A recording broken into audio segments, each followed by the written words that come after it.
2.5 years. The rise of 0.2% during January is mainly as a result of the rising price of fuel. But that's been offset by the price of clothing and shoes, which have continued to fall. Well, in a moment, analysis of what the figures mean from our economics editor, who's at a factory in West Sussex, as you can see just there. But first, our political correspondent, Emily Morgan, has the detail behind today's numbers. Have you bought a bunch of Valentine's flowers today? Did you notice the price? Chances are they were more expensive than last year. Wholesalers are paying much more for their imported goods. Not so rosy then for you. There's only a certain amount that you can pass on in any business. It's because there's a level to which people work with and then they won't pay anymore. But I would have thought I pay 20% more, therefore my customers are having to pay more. The price of oil is fueling much of the rise in inflation this month, but the weak pound after Brexit too has had an impact. Inflation reached 1.8% last month, up from 1.6% in December, which is the highest in 2 years. And crucially, the producer price index, the amount manufacturers pay for materials, has increased by 20.5%, the highest since 2008, adding to fears of greater price hikes. What we're not seeing yet is that being passed on in full to their output prices, their selling prices. So they've risen by quite a bit less. And that suggests that firms are absorbing some of the increase in the costs themselves. They're taking a bit of a hit to their margins. And that should limit the ultimate impact on the prices that consumers pay in the shops. Increases are beginning to be felt on the high street, though, and many fear if wages don't keep pace with inflation, we could all start to feel the pinch, something the government is not concerned about yet.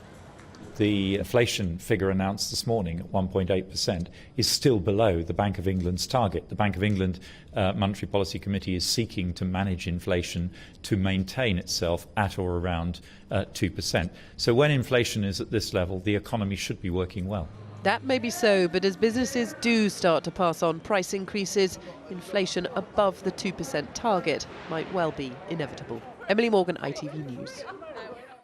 Well, as I mentioned, our economics editor, Norina Hertz, is at a chocolate factory in Chichester for us this afternoon. Norina, what should we read into these figures? Well, Charlene, they are significant. Inflation is now at its highest level since June 2014, and the rate of inflation has doubled in just the past 4 months. This is really just the beginning, and that's because manufacturers like this one have been loath to pass their cost increases on to their customers. And we're talking about cost increases of around 20%, primarily because of the weak pound. Now, that is bound to change, which means that prices are bound to go up this year. Forecasts are that inflation will reach around 3% this year. Now, the Bank of England has said that it predicts that inflation will start to slow down come the middle of next year. Is that optimistic? It's simply too soon to tell. All right, Norina, thanks very much. A security centre set up to protect the UK against the growing threat of cyber attacks has been officially opened by the Queen. Senior security officials insist defences against such attacks are more critical than ever, as Sharon Thomas reports. They are the epitome of a traditional Britain. But this lunchtime, the Queen and Duke of Edinburgh came to see for themselves how the country is dealing with a very modern threat. The official opening of the National Cybersecurity Centre comes amid increasing concern about the damage terrorists or hackers could do to our national security.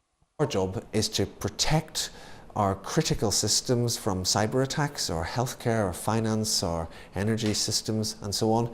It's to manage the response to those attacks that do get through so they do as little harm as possible, and it's to improve the technology that we use every day. The centre is part of the government's 5-year £1.9 billion cybersecurity investment. In the last 3 months, it's responded to nearly 200 high-level attacks and says the UK is facing about 60 serious cyber attacks each month. With such attacks increasing in frequency, severity and sophistication, one former hacker has been telling ITV News how easy it was to break into the systems of huge multinational companies. A bit of a challenge, but also it was a bit of a thrill. But it wasn't as if we were master hackers, or it was more because of the companies that were hacking. The organisations that we trust our data with have very poor security and are not investing enough in our security. With millions of us logging on a daily basis, it's hoped the new centre will help to make the UK the safest place in the world to live and work online. Sharon Thomas, ITV News. Next, to concerns councils are inadvertently adding to the misery of fly tipping. This week, ITV News has been investigating the rise in illegally dumped rubbish. Yesterday, we revealed how some parts of the country have seen a 5-fold increase year on year. Well, today, our consumer editor, Chris Troy, has been looking at the cost of getting rid of it all, and he joins us now in the studio. What have you found?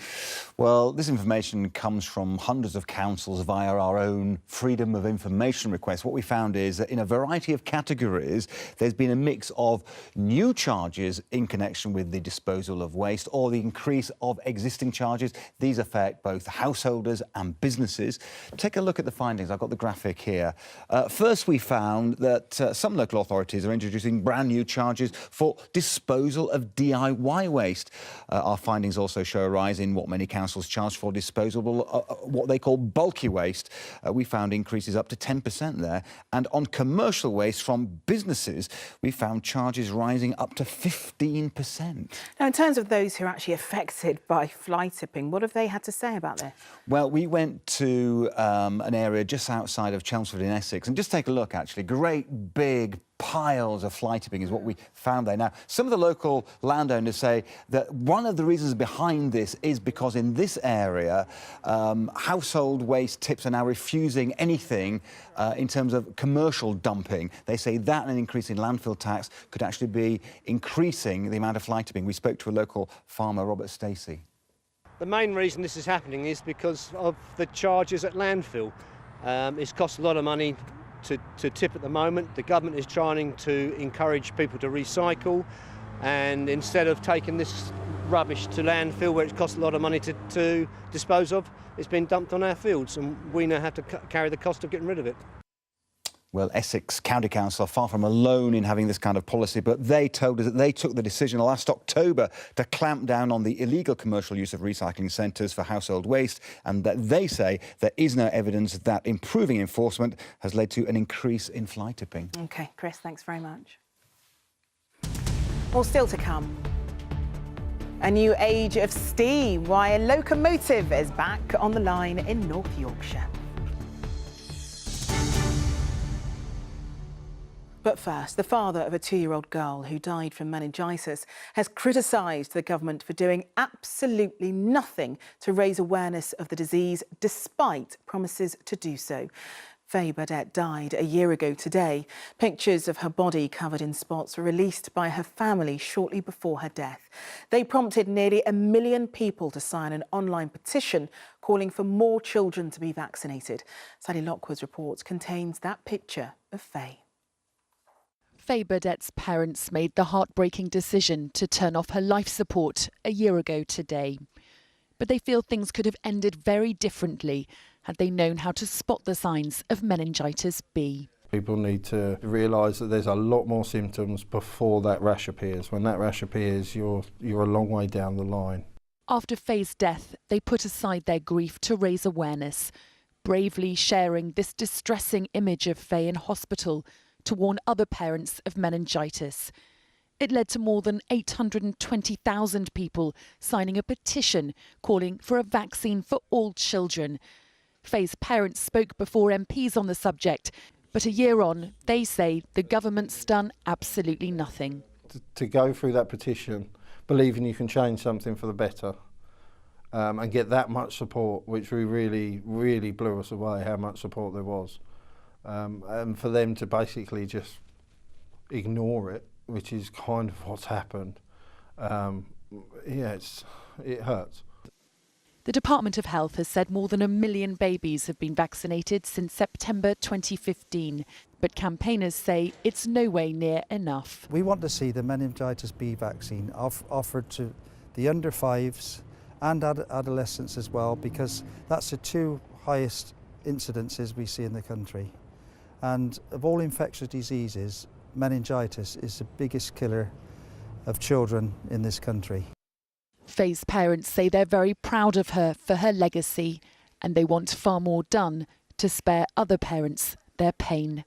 Sally Lockwood, ITV News. A 10-year-old boy has died after suffering serious head injuries at a Topshop store in Reading. Emergency services were called to the Oracle Centre late yesterday afternoon in an incident involving store furniture. The child was taken to hospital but later died. Engine maker Royce had a record loss of over £4 billion last year.